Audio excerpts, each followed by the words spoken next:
So, the neuroscience of perfection. What? Let's explore it together. Hey everyone, welcome to Conversations with Kristin, that glorious time of your day where you explore human consciousness and a healing journey of life from the inside out. It is a blessed honor to connect with you today. Thank you so much for being here, and thank you for being you. So, what is this concept of being perfect versus imperfect, or being like worthy and glorious and adequate and just like well done, like you're doing great, you're excellent, everything that you are and everything that you do is just on par and it's exactly the way it should be and blah, blah, blah, versus imperfect, where there's, you're unworthy or you're inadequate or there's criticism or there's, this, that, the other thing. Where do these concepts come from? And where's the truth in it all? So, within our unconscious mind or subconscious realm, we have all of these different categories of neurobiological data stored in our nerve cells. So we've got 100 trillion neural networks in our brain, and we've got a bunch of mini brains throughout our body called ganglia. Ganglia, these little clusters of nerve cells, okay? So we've got all of these different aspects of our unconscious mind throughout our brain and our body stored within our neurobiological wiring, or how nerve cells store information and then connect with each other and share that information with each other. Okay, and one of those aspects, according to my liberated consciousness diagram and my pyramid of personhood, are meaning-making associations. And so meaning-making associations, what happens is we move through life experience, and the experience becomes processed into data stored within our memory systems based on already existing data within our attachment systems. So we've got our attachment systems at the base of our subconscious realms, and how those have data within them and engage within current experience determine how present moment encounters are processed into stored memory systems. From these particulars, our unconscious mind automatically generates meaning-making associations, including things like conclusions, assumptions, preferences, beliefs, judgments, preferences, assumptions, beliefs, judgments, our personal stories. They often involve things about conclusions, conclusive statements or feelings or sensations or perspectives, or cause-effect things, like this happened, so it must mean this. I failed at this, therefore I'm a failure at everything. Kind of a thing. And so cause-effect associations or consequential data, and then conclusive information. And so these are clues of consciousness indicating the activation of our meaning-making associations within our subconscious realms, which are automatically generated through experiences based on how the activation of attachment systems processes experiences into memory systems. Got that? Got that? So, meaning-making associations are just neurobiological data stored in our nerve cells from experience, depending on a bunch of particulars of our neurobiological data while we move through experience. And that is where concepts of perfection come from. So if you walk around and you're like, I'm perfect, everything I do is perfect, I'm magic, every step I take is magic, every breath I breathe is perfect, every word I write is perfect, every word I speak is perfect, I'm flawless, I'm blameless, I'm shameless, I'm what's up, I'm the business, I'm perfect as I am. That's coming from projections of neurobiological data stored in meaning-making associations within the unconscious mind.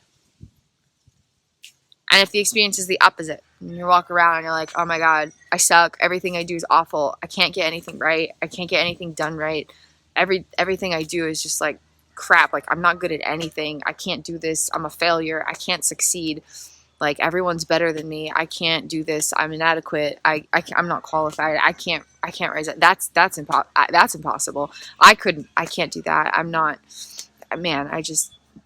that is all coming from projections of neurobiological data held within meaning-making associations of the unconscious mind. And none of it is you. All of it is projections.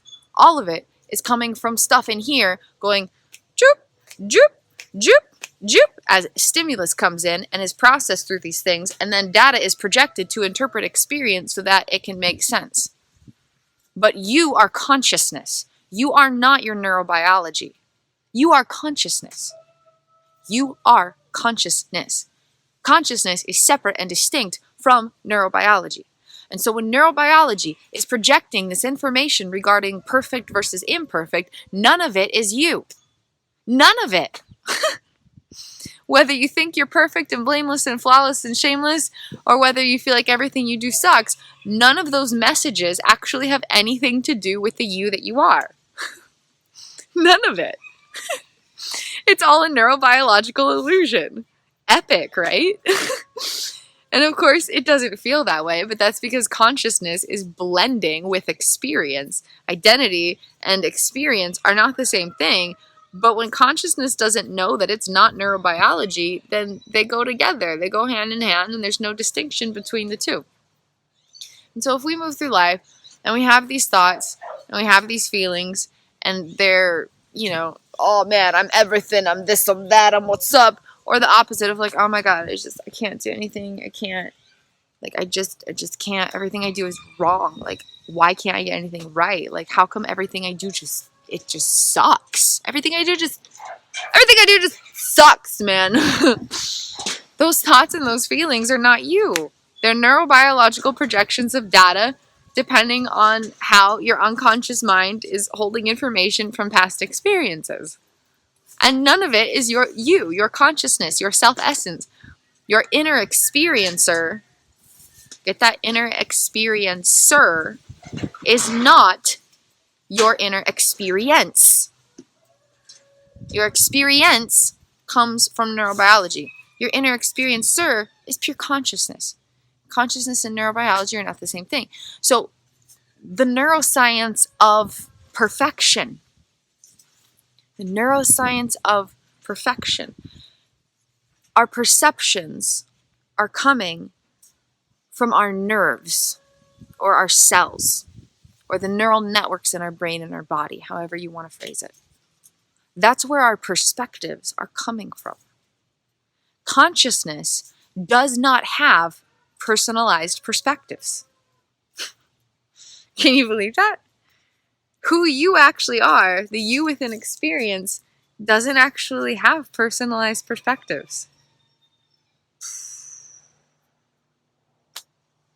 All of your perspectives are coming from neurobiological data. So here's the really good news. No matter what your experience is, it can change. Consciousness is unchanging. It's this divine, eternal, everlasting, soulful essence of cosmic stardust. That's who you are. That's who you are, babe. That's who you are. But your neurobiology is being rewired in every moment of every day, and that's where your perspectives are coming from. So you and your magical stardust essence have the power to plant energetic seeds to transform data held in your neurobiology so that in the future you experience completely different perceptions and perspectives and conclusions and judgments and beliefs and personal stories and self-ceptions and everything. Everything. It can all change. And so if you're walking around and your brain is automatically creating messages that talk about how imperfect you are, it's not the truth. It's not the truth. You're already perfect as you are. Just being alive makes you perfect. You exist. Therefore, you are enough. Period. End of story. You don't need a reason to be worthy. Your existence is why you are worthy. You don't need a freaking reason to be worthy of anything. You deserve the world because you are here. Period. End of story. Pretty cool, huh? Pretty cool. You're already enough because you're here. And you're divine majesty. Divine majesty you are. So if your mind is coming up with some kind of story about how you're imperfect or you're not enough or you're inadequate or something that you do isn't good. Those are all just coming from your meaning-making associations, and they can be changed. And one powerful way to change this, adjust it, rewire this aspect of our neurobiological data within our applications of consciousness is through affirmations. And there's this really, really, really awesome technique I've developed. It's really, really magical. I've been using it to rewire the way my brain generates thoughts, and it has proven more effective than any other approach. Like, the thoughts that my brain generates can change within 48 hours. It's pretty absurd how powerful this is, okay? So stick with me. I'm going to give this to you for free. So all of the automated perceptions that are coming up, they're all coming from meaning-making associations. You are not your thoughts and feelings. You are consciousness. And at the core of these subconscious timelines, which are creating every thought, every feeling inside, are attachment systems. And so we can change meaning-making associations through affirmations.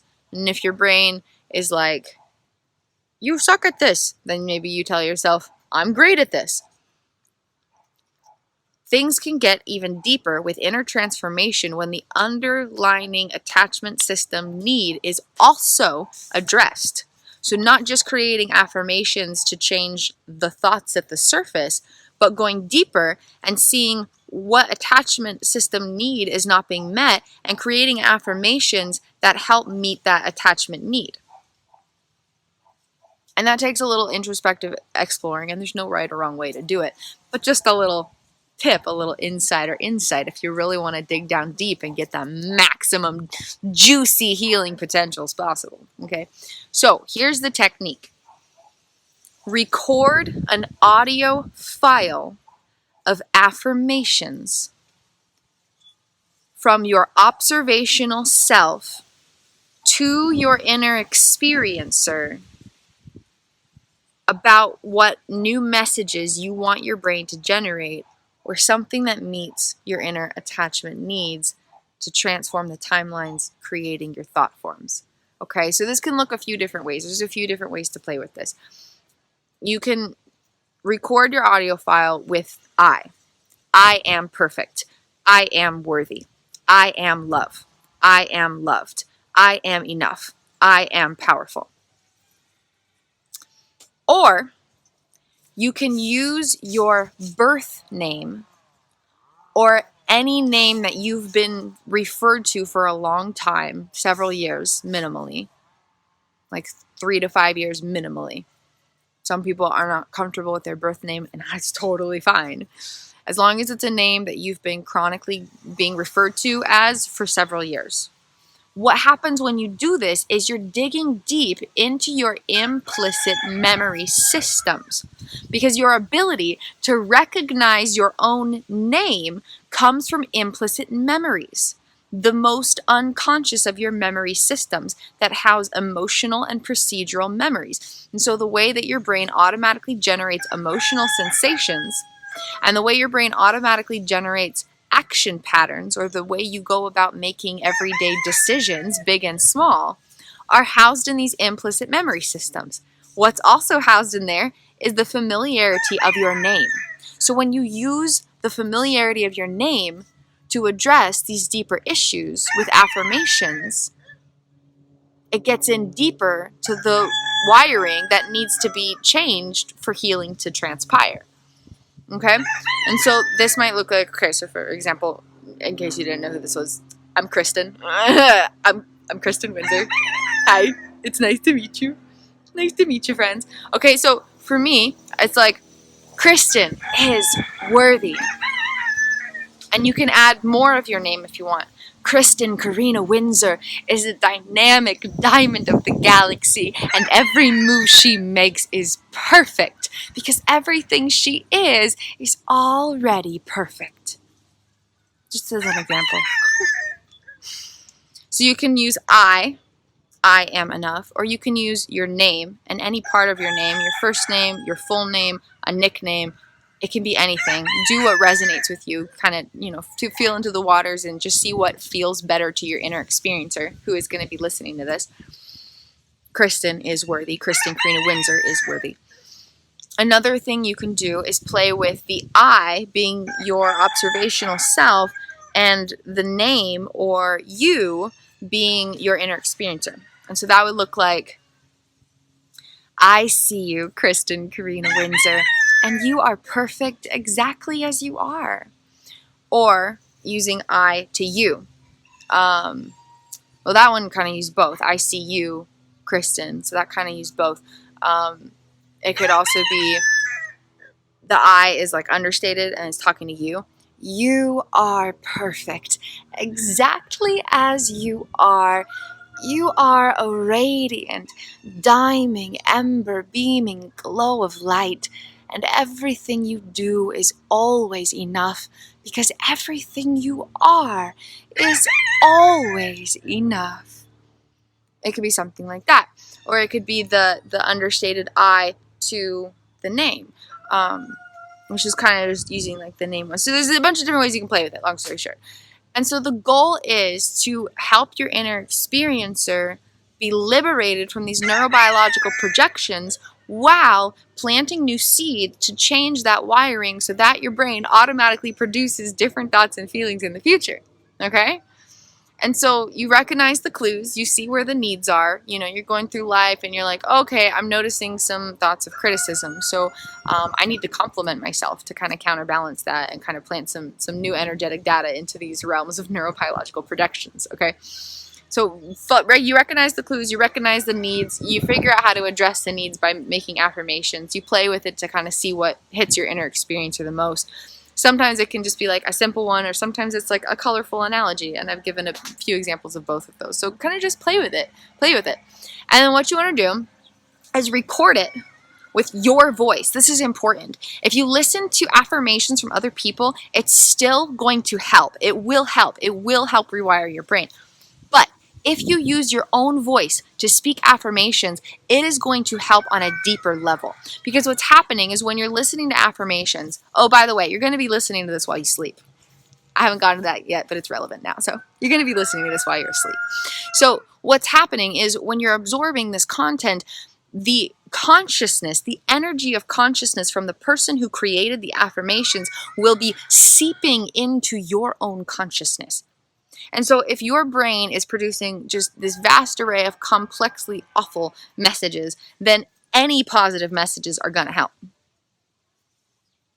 But the thing is, then the energy is coming from a different consciousness. There's a lot more power when it comes from your own consciousness. And so affirmations of any kind, in any capacity, will help. But if you use your own voice to speak affirmations that you then listen to, there's going to be added power because your brain will be recognizing that voice as your own, and the data clicks in just a deeper way. It just clicks in a deeper way.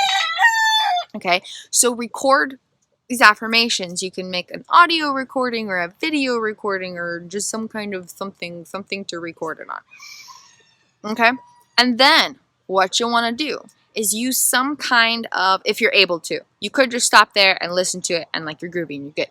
But if you want to go like the full long ski way, use some kind of editing software to take that 2-minute or 10-minute or 20-minute clip and repeat it for however many hours you sleep at night. And so maybe I record like 3 videos and they're each like 3 minutes each or something. And like I kind of just like, check in with my inner experience. Like, what do you need to hear? Kind of play with it.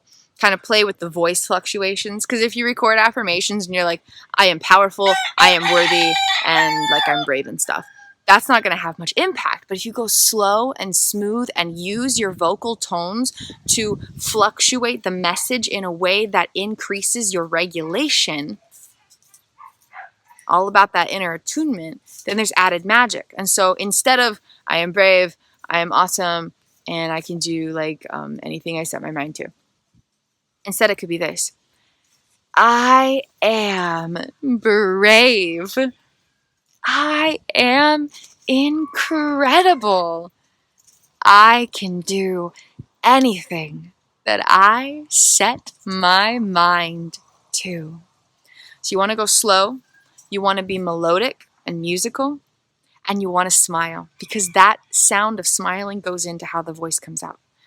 Okay? So go slow. Be musical and melodic. Allow your vocal tones to fluctuate up and down, especially in the higher ranges. And then, what was the other one I said? Oh yeah, smile. Smile. Okay?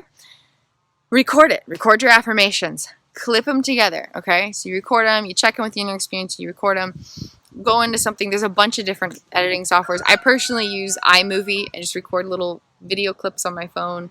The audio is a little better than with audio recordings. And then I throw them into an iMovie thing and just make sure that, you know, the audio comes through right. And then I just copy, paste, copy, paste, copy, paste, copy, paste. And then I let that 9 minute of video with affirmations go for 7 hours. And then I can play it either straight from my iMovie thing or save it as an audio file and play it through iTunes or whatever. You know, do what works for you. There's a bunch of different ways you can go about doing it. But the goal is to record these affirmations in a way that connect with your inner experiencer and then listen to them while you sleep. And then you can throw on like a YouTube video of like binaural beats to have background music. And so I'll have like my affirmations playing, and then in a separate tab I'll have up a YouTube video, and the volume's a little bit quieter so I can focus on the words that are being said from me to me. But there's some gentle background music playing, okay? And then if you want, you can even like make it like a bedtime ritual, and you can throw up another YouTube tab of like cute cuddly animals, or like beautiful rainforest birds, or like great grizzly bears, or like scenic mountains of lakes and scenic views of mountains and lakes is what I meant to say. Or galaxies, and you can look at like, you know, views of planets and stars. And then before you go to bed at night, you watch these visually soothing images in a video while listening to affirmations that you personalized and has your melodic, beautiful voice ebbing and flowing in a very delicate and regulating way with exactly the messages that your inner experiencer needs to hear, with some gentle background music on that's intended to amplify your internal regulation. And then that's how you go to bed at night. And then you let the audio continue playing while you sleep. So when you sleep, your brain is still doing everything that it would do while you're awake, but you have no awareness of it. So all of the complex things that are happening when we're awake and moving through our day, that's all still going on while we sleep.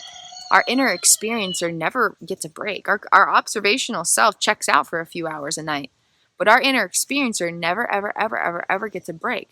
Our inner experiencer is always experiencing neurobiological projections. And so when we have our voice soothingly addressing our inner experiencer and their needs, we get to be there for ourselves while we're unconscious. How beautiful is that? How profound is that opportunity? While I'm unconscious, I can still be there for my inner experiencer. And then it helps when you wake up, because you're not waking up to this bombarding mirage collage of neurobiological projections. There may still be some there because healing is gradual and never linear and life is life, but it won't be nearly the intensity, especially if you do this every night for, weeks and months. It won't be the same that it is right now. Because as it is when we wake up, if we don't have something like this, there's been hours and hours and hours and hours of neurobiological projections from information throughout our entire life that we had no conscious ability to sort through. And our inner experiencer has been in that reality while we've been unconscious. And then we wake up and we gotta reorient ourselves to life, not realizing that our inner experiencer has been having all of these complex encounters with neurobiological projections beyond all awareness. And so it helps when you wake up too. Your inner experiencer wakes up already being caressed in love by your conscious self.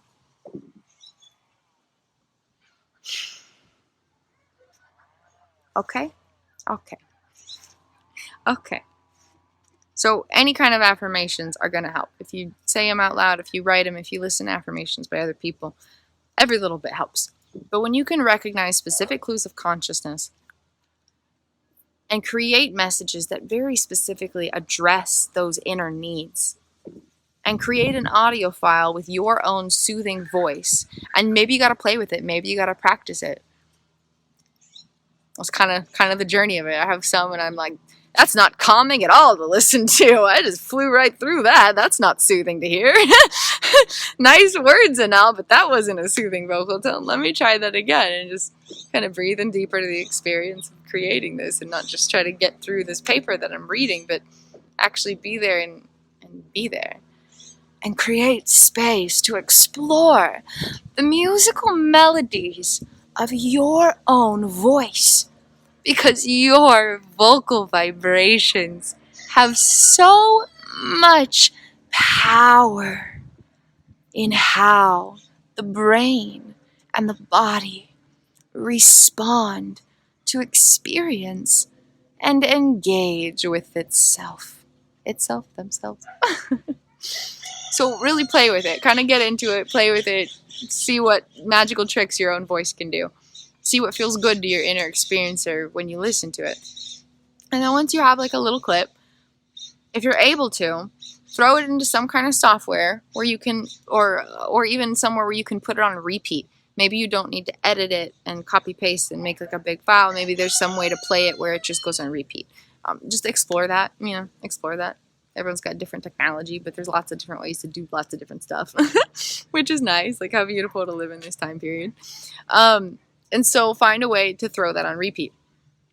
And then you can add in some binaural beats from YouTube and just play it in a separate tab, separate thingy in the backdrop, and listen to it while you sleep. Start it before you go to bed as you're winding down, and let it play through all through the night. And then when you first wake up, you're listening to what you want your brain to be saying to you. Your brain might not automatically say these messages, but you wake up listening to what you want your brain to say to you. Your own voice saying loving, soothing messages. And that's a really great way to start your day. So if you're going through life and you're thinking you're imperfect, you're wrong. Which is ironic, because being right or wrong is another meaning-making association that has nothing to do with consciousness. But that's beside the point. You are already perfect. You're perfect as you are. You're worthy. You're enough. You are a glorious wonder to behold. That's already the truth of your miraculous being. And you're not your thoughts and feelings. Your thoughts and feelings come from neurobiological projections of data stored within your unconscious mind, housed within nerves and cells and neural networks throughout your brain and your body, based on past experiences stemming from how moments of life were processed into memories, depending on the well-being of attachment systems. Got that? Got that? Hey. So you are not your thoughts and your feelings. Your consciousness, your identity, the self-essence of your miraculous. Oh, I like that. Miraculous. Magical, miraculous. Miraculous. I like that. Let's make that trend. Miraculous. Miraculous. Okay, everybody's got to use that word now. You with me? You with me? Comment below if you're with me. You with me on this miraculous stuff? I am miraculous. You are miraculous. Anyway, so your consciousness, your self-essence, the you that is within experience is already perfect. And any messages that say otherwise are just coming from data that is like, please love me into healing. Please rewire me so life can feel super mega ultra much better. You are not your thoughts and your feelings. Meaning-making associations are evident by the clues of conclusive statements or consequential data, cause-effect kind of things. And so if you walk outside and you're like, oh, it's hot, it's cold, I'm hungry, this is not good, things like that are all clues that meaning-making associations are being activated within your subconscious realms, completely coming from how stimulus is being processed through data in your neural networks throughout your brain and your body, as your brain and your body try to figure out what's going on and how to respond to it. Once you recognize these things, you can decide how you want to shift the narrative of your own experience. And then you can plant new energetic seeds by feeding yourselves affirmations. And the most powerful way to do it is to address yourself by name by creating an audio file where you gently play with the melodic fluctuations of your own tone of voice to allow the brain to start to generate brand new messages. Have that audio file play while you sleep. Maybe throw on some background music. If you want to make a nightly ritual of it, watch something that's visually satisfying, related to nature specifically, while allowing the audio to be your affirmations and the gentle music. So whatever you're watching, the sound's not coming from there. You're just watching something cool. Or you can do it while you clean your room or brush your teeth or like whatever. And then listen to it all while you sleep. And then when you wake up to that and listen to it for a couple minutes and then, turn it off and start your day. And doing this will help to rewire your brain and liberate your consciousness, which is pretty fun. Okay. Ooh, look, a little halo glow. Oh, I am light. All right, thanks so much for joining me, soul friends. You are already perfect. You're already enough. You're already worthy. And anything inside of you that's saying otherwise is just data that can be rewired, because you are not your preferences. You are not the conclusions of your mind. You are not the judgments of your brain. You are not the personal stories of your neurobiology. And you always have power within the unfolding storybook of your life. You have the pen in your hand, and it's time to use it in a way that can feel good and empowering and healing and uplifting and loving. So please feel free to use this healing journey trick. If you play with it, come on back to this video and share your experiences. Like, dude, oh my God, I did this. And then like a few days later, I started to notice like my brain like create brand new thoughts. And like, this is so trippy. Like, what the heck? What? Or whatever it is. Feel free to come on back to this video and share your experiences playing with this healing journey trick, and connect with each other. Let's empower each other. And if you want to join a little group, I have a free little support group. It's just a community where people share the healing journey of life alongside one another, and you can connect with other people and be like, hey, is anybody else out there like using this weird affirmation trick Kristin shared? Like, what's your experience with it? Like, this is what happened for me. And then you can just like connect with people and like just share the healing journey of life. So the link for that is below. It's on Facebook. Just a nice, safe, loving group to connect in. And if you'd ever like to connect with me one-on-one, I would be honored to serve as a healing journey guide for you so that you have all the personal power you need to lovingly liberate your consciousness and rewire your neurobiology so that you can transform your life experience from the inside out. You can book a session with me or find out more about who I am and what I do at KristinWindsor.com. I also offer several self-guided healing journey programs if you'd rather claim a little resource and kind of use it at your own pace and your own time in your own way. And there's a bunch of different options to serve a bunch of different healing journey needs. So please feel free to explore those, find what fits best for you, and then order your copy, because your power is now. Your time to shine is now. There's nothing stopping you. You got infinite power at your fingertips, friends. What are you gonna do with it? What you gonna do with all this power, babe? What's you gonna do? What's you gonna do with all that power? Thank you so much for being here, soul friends. Thank you for being you. It's been a blessed honor to share this sacred healing space. I look forward to connecting with you in my next video. What was the word I created? Miraculous? Stay miraculous, soul friends. Namaste. The love and light in my divine consciousness. See and honor the love and light in your divine consciousness. Have a beautiful and blessed day, and I will see you in the comments below and in the next video, and maybe even on a consciousness consulting call. Hello, beloved soul friend. It's a blessed honor to connect with you today. I'll see you there. And please feel free to hit the like and subscribe button and be like, I support you, Kristin. And I'm going to be like, oh my God, thank you so much, soul friend. I'm sending you so much love and light. Thank you for supporting my channel. And then it's going to be like super mega healing magic as we like share love across the globe. Okay? Okay. Thanks so much for being here. Thanks for being you. I'll see you next time, soul friends. Have a beautiful and blessed, glory-filled day.